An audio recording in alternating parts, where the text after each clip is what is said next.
एक बार एक हॉस्पिटल में एक स्टडी की गई 100 से भी ज़्यादा ऐसे लोगों पर जो मरने के बहुत ही करीब थे, जो लगभग मरने ही वाले थे, यानी कि वो लोग अपनी ज़िंदगी के सबसे आखिरी समय से गुजर रहे थे।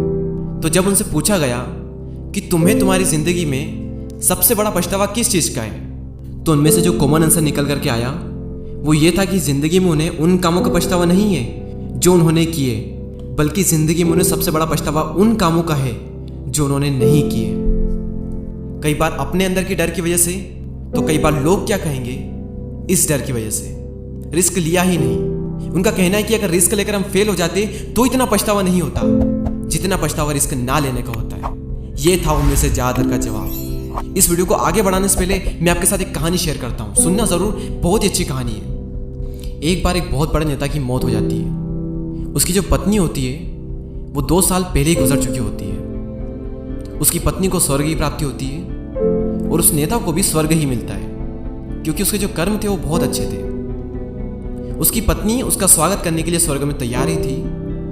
तभी उस नेता ने कहा कि अभी रुको ज़रा, पहले मुझे अपनी अर्थी के साथ राजघाट तक आने दो। तभी पत्नी ने कहा कि अब क्या ही बचा है, आप इस दुनिया से मुक्त हो चुके हो। उसने कहा कि वो तो ठीक है, लेकिन मुझे ये तो देखने दो कि कितने लोग मुझे विदा करने आए हैं। तो जब अर्थी निकलनी शुरू हुई तो वो दोनों वहाँ पहुँचे और उन्होंने देखा कि बहुत भीड़ थी। न्यूज़पेपर में, अखबार में खबर छपी थी, कई सारे कैमरामैन वहाँ पर थे, टीवी में भी न्यूज़ थी, फूल सजाए गए, आगे पीछे तोपें थी, सैनिक चल रहे थे, मिलिट्री के ट्रक पर अर्थी निकल रही थी। और ये सब देखकर वो नेता गदगद उठा। उसकी पत्नी ने पूछा कि इतना खुश क्यों हो रहे हो, तुम्हारी अर्थी निकल रही है, बारात नहीं। तो इस बात का उस नेता ने जो जवाब दिया, ध्यान से सुनना आप। वो बोला कि अगर मुझे पहले पता होता ना कि मेरे मरने पर इतनी भीड़ आएगी तो मैं कब का मर चुका होता। इंसान जीता ही तो इसलिए है कि उसके मरने पर इतनी भीड़ आ सके। आप भी किसी दिन चले जाओगे इस दुनिया से, लेकिन सवाल यह है कि आपके मरने पर कितने लोग आएंगे और मरने के बाद भी कितने लोग आपको याद करेंगे और कितने दिनों तक याद करेंगे, कितने सालों तक आप इस दुनिया में याद किए जाओगे। दुनिया में करोड़ों लोग जन्म लेते हैं और करोड़ों मर जाते हैं, कोई याद नहीं करता उन्हें। और क्यों करें, याद रखने लायक कुछ करेंगे तो याद करेंगे ना। क्या फायदा अगर ऐसी जिंदगी जी भी लिए तो जिसमें आपके मरने पर सिर्फ मुश्किल से 100-200 लोग आए और कुछ टाइम बाद वो लोग भी आपको भूल जाए। क्यों? क्योंकि आपने किसी की लाइफ में वैल्यूएट नहीं करी, ना लोगों का भला करा। अरे लोगों को छोड़ो, आपने खुद का ही भला नहीं करा। आप दूसरों के लिए तो तब करोगे ना जब पहले आप खुद के लिए करोगे। सोचो, आपकी जिंदगी का आखिरी वक्त चल रहा है और आप याद कर रहे हो कि आपने जिंदगी में क्या क्या किया। कई सारी चीजें ऐसी होगी जो आप करना चाहते थे जिंदगी भर से, लेकिन मरते दम तक नहीं कर पाए। पूरी जिंदगी फालतू काम किए।